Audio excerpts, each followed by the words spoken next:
This is Curious Minnesota, a Star Tribune project that sends staff from the state's largest newsroom hunting for the answers to great questions we receive from you, our readers. We're here to answer everything you want to know about the state's people, places, and culture. Welcome to Curious Minnesota. I'm your host, Eric Roper. Today's episode of Curious Minnesota is sponsored by Primrose Schools. It's time for our annual roundup of questions we received from fairgoers at the State Fair. Curious Minnesota Day at the Minnesota Star Tribune's State Fair building was on August 24th, and Erica Pearson and I had a blast talking to curious fairgoers about all things Minnesota. People submitted more than 50 questions in the morning, and then more than 300 people voted on their favorite of those questions in the afternoon. Many of the folks who asked a question also recorded it for the podcast, but not everyone, so you're going to be hearing a selection of the questions today.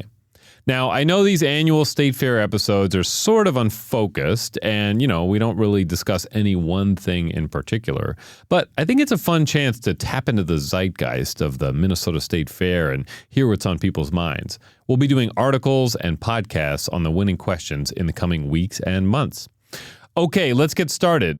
I tried grouping these questions, but it's tough sometimes, so these are loose groupings. First up are questions about the State Fair itself. What is the best location at the Minnesota State Fair to sit and just enjoy the atmosphere? The answer is downwind from the big fat bacon stand. How did the Minnesota State Fair start? I'd like to know what the square footage of the fair is and the yearly attendance. I was curious about the DNR moose because they had that moose on display over the years, and I photographed it in different settings. Sometimes it's in the pond, sometimes it's outside the pond. One year it had the tracking collar on it. So I'm wondering what the story is on the DNR moose. Do the butter sculptures use salted or unsalted butter? As always, people had a lot of questions about bodies of water. My question is, how many lakes are there in Minnesota, really? Which state has more lakes, Minnesota or Wisconsin? So my question is, why is there a Dock 6 in Two Harbors, Minnesota? My name is John. I want to know why you can't swim in Minnesota's Salt Lake. How much of the Mississippi River is actually in Minnesota? A number of fairgoers wanted to know about famous Minnesotans or Minnesota institutions. What was one of the biggest stars from Minnesota? Which Minnesota musician was more influential on music? Is it Prince or Bob Dylan? Do the people of Minnesota think Paul Bunyan and Babe the Big Blue Ox can take on Nordic legends Thor and Fenrir?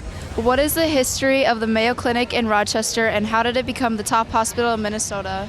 These questions were generally about government or politics in some way.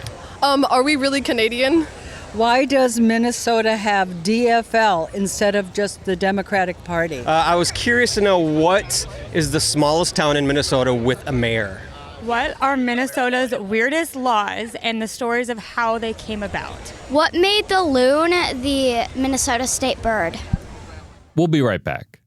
At Primrose, our balanced learning approach means exploring academic skills and life skills, combining purposeful play with nurturing guidance from teachers, and setting children up for success in future classrooms. Learn more at primroseschools.com/Twin Cities. And we're back.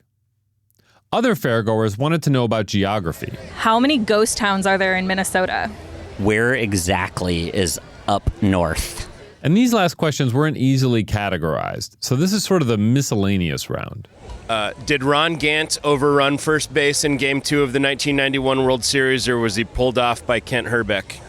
What was the first in-print joke about Minnesotans? How many languages are spoken in the state of Minnesota?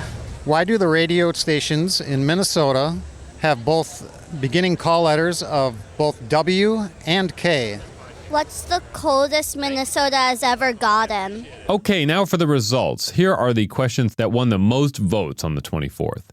Number 1 was, what are Minnesota's weirdest laws, with a whopping 52 votes? Behind that, with 29 votes, was what happened to Camp Snoopy? Another 22 people voted for how many ghost towns are in Minnesota?